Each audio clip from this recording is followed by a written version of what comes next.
ఒకటి కాదు, పిఠాపురం చుట్టూ ఉభయ గోదావరి జిల్లాల్లో ప్రధానంగా ఓటర్లు ఫోకస్ కేంద్రీకృతం అయితే రాష్ట్ర వ్యాప్తంగా కూడా కీలకంగా దీని మీద చర్చలు చేసుకుంటున్న పరిస్థితి. ఎందుకు పిఠాపురానికి అంత ప్రాధాన్యత, ఎందుకు పవన్ కళ్యాణ్ గారి మీద అంత ఫోకస్ అంటే 2014 పార్టీ ఉన్నప్పటికీ జనసేన పోటీ చేయలేదు, బయట నుంచి సపోర్ట్ ఇచ్చారు. బీజేపీ తెలుగుదేశం పార్టీ అప్పుడు విజయాన్ని సాధించింది. తర్వాత జరిగిన పరిణామంలో 2019లో మళ్ళీ పొత్తు పార్టీలతో బీజేపీ తెలుగుదేశంతో పవన్ కళ్యాణ్ ముందుకు సాగుతారు, జనసేన కూడా ఆ పొత్తుతో ఉంటుంది అని చెప్పి అందరూ భావించారు. కానీ పవన్ కళ్యాణ్ ఊహించిన విధంగా ఆయన సింగిల్గా బరిలోకి వెళ్ళడానికి, చిన్న పార్టీలను కలుపుకుంటూ బరిలోకి వెళ్ళడానికి ఆయన సిద్ధమయ్యారు. సో అప్పుడు కూడా ఓకే, పవన్ కళ్యాణ్ గెలుస్తారు, గాజువాకలో గెలుస్తారు, భీమవరంలో గెలుస్తారు, కనీసం 100కు పైగా స్థానాల్లో పోటీ చేస్తే ఒక 10-15 అన్నా రావా అని చెప్పి అంతా భావించారు. కానీ అది ఏదీ జరగలేదు. ఒక్క సీటు తప్ప మిగతా ప్రాంతాలన్నింటిలోని కూడా జనసేన ఓడిపోయింది. సుమారు 7% ఓటు శాతం వాళ్ళు తెచ్చుకున్న పరిస్థితి. మిగతా పార్టీలను కూడా 40 దాటితే వీళ్ళు 7కే పరిమితం అయ్యారు. సో ఇలాంటి పరిస్థితుల్లో జనసేన భవితవ్యం ఏమిటి? మరి జనసేన రానున్న రోజుల్లో రాజకీయ పరంగా మరింత సక్సెస్ సాధిస్తుందా? ఇది అందరిలో మెదిలిన ప్రశ్న. సరే, తర్వాత జరిగిన పరిణామాల్లో కొన్ని అంశాలు 2019లో జగన్మోహన్ రెడ్డి గారికి తిరుగులేని విజయాన్ని ప్రజలు అందించారు. 151 సీట్లు ఆయనకి అప్పచెప్పారు. సో ఆ తర్వాత నుంచి కూడా ఆంధ్రప్రదేశ్లో జగన్మోహన్ రెడ్డి గారు ప్రభుత్వం తీసుకున్న నిర్ణయాలపై పవన్ కళ్యాణ్ ధ్వజం ఎత్తారు.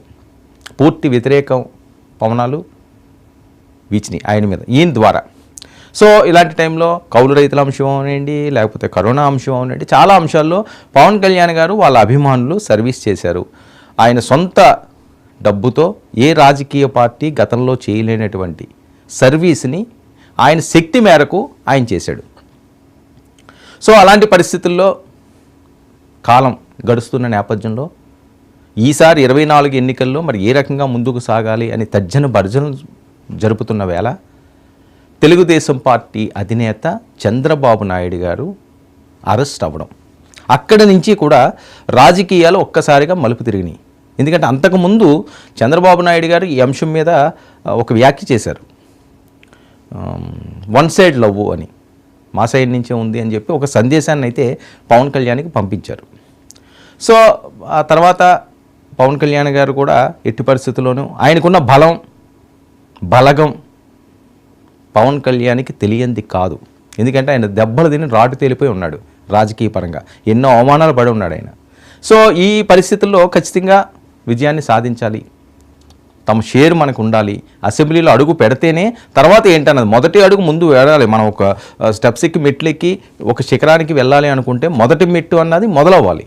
ఈ మొదల మెట్టు ఎదకుండా మనం ఏదో లాంగ్ జంప్ చేసి వెళ్దామో లేకపోతే పారాచూట్లో వెళ్దామో అదంతా వేరే విధంగా ఉంటుంది. సో అడుగు పేర్చుకుని మెట్టు ఎక్కుకుంటా వెళ్తే ఆ మజాయే వేరు. సో అది భావించాడేమో ఈయన. వెళ్ళారు, చంద్రబాబు నాయుడు గారికి తమ మద్దతు తెలిపారు, బయటకు వచ్చి పొత్తు ఉంటుంది అని చెప్పి కొండ బద్దలు కొట్టారు. ఇంకా అక్కడి నుంచి ఆంధ్రప్రదేశ్ రాజకీయాల్లో అసలు రాజకీయం ఆసక్తికరంగా మారింది. మరి పవన్ కళ్యాణ్ ఆయనతో కలిసి వెళ్తున్నప్పుడు అప్పటికే బీజేపీతో ఈయన పొత్తులో ఉన్నారు కాబట్టి మరి బీజేపీని కూడా కలుపుకొని వెళ్ళాలి. బీజేపీకి తెలుగుదేశం పార్టీకి మొన్నటి వరకు పచ్చగడ్డేస్తే బగ్గుమనే విధంగా ఉంది. ఎందుకంటే గతంలో చంద్రబాబు నాయుడు గారు చేసిన వ్యాఖ్యలు అవనివ్వండి, లేదా మోదీకి అవసరం లేదు అనుకున్నారేమో ఆంధ్రప్రదేశ్. ఎందుకంటే జగన్మోహన్ రెడ్డి గారు కూడా ఆయనకి ఎప్పుడు ఏ సాయం కావాలన్నా సరే జగన్మోహన్ రెడ్డి గారు నేను సైతం అంటూ ముందుకు సాగుతారు. అలాంటి పరిస్థితుల్లో ఆంధ్రప్రదేశ్ మీద మోదీకి ఫోకస్ పెట్టవలసిన అవసరం లేదు. ఇది రాజకీయ విశ్లేషకులు మాట్లాడే పరిస్థితి.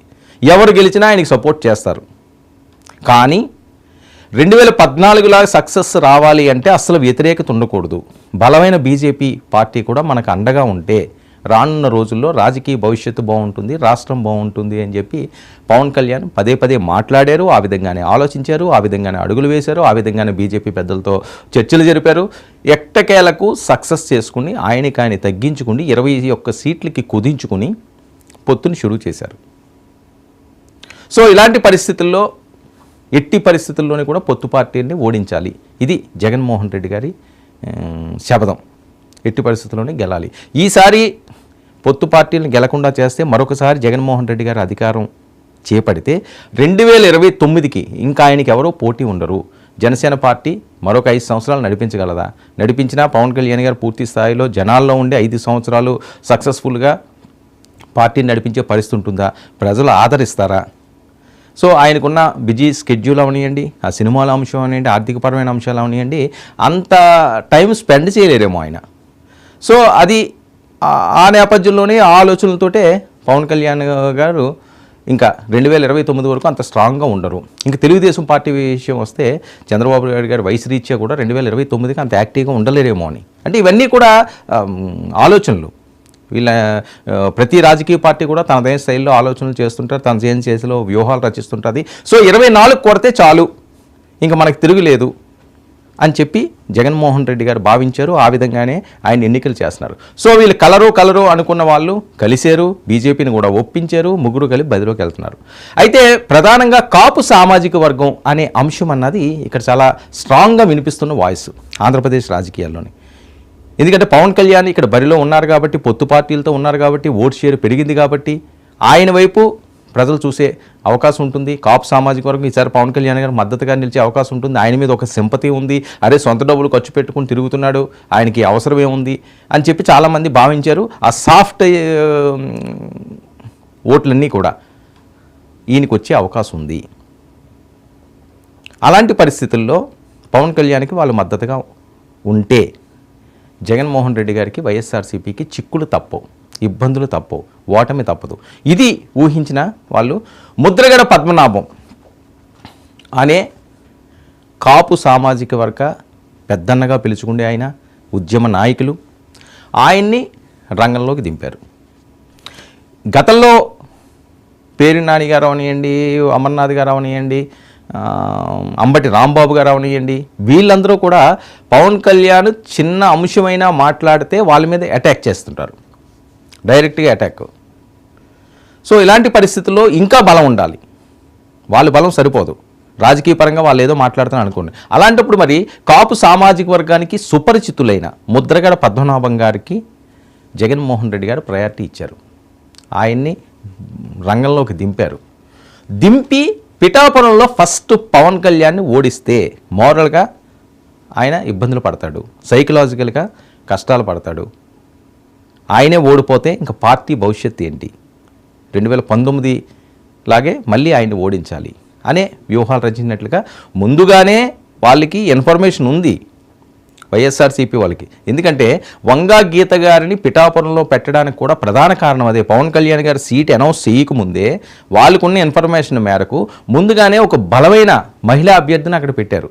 ప్రజారాజ్యం పార్టీ నుంచి గతంలో గెలిచిన వంగా గీత గారు పిఠాపురం నుంచి లోక్సభ చేశారు, రాజ్యసభ చేశారు, జడ్పీ చైర్పర్సన్ చేశారు. వంగా గీత ఆ ప్రాంతవాసులందరికీ కూడా ఇంట్లో మనిషి లాంటి ఆమె. సో ఆమెని అక్కడికి బరిలో దింపారు. So Pawan Kalyan seat announce చేయగానే ముద్రగడ పద్మనాభం గారిని బరిలో దింపారు. ఓకే, ముద్రగడ పద్మనాభం గారిని బరిలో తిప్పిన ఎవరో కాదంటారు, ఎవరు ఇష్టమైంది, పద్మనాభం గారు ఇష్టమైంది, ఆయనకి నచ్చిన పార్టీలోకి ఆయన వెళ్ళొచ్చు, ఆయన నచ్చిన వాళ్ళు సపోర్ట్ చేయవచ్చు. దీంట్లో ఎటువంటి విభేదాలు లేవు, ఎవరు మాట్లాడవలసిన అవసరం కూడా లేదు. ఎవరి పార్టీకి వాళ్ళు మద్దతు ఇచ్చుకుంటారు, ఎవరు సపోర్టర్స్ వాళ్ళు, అదేం తప్పేం కాదు. కానీ ముద్రగడ పద్మనాభం గారు 4 అడుగులు ముందుకు వేసి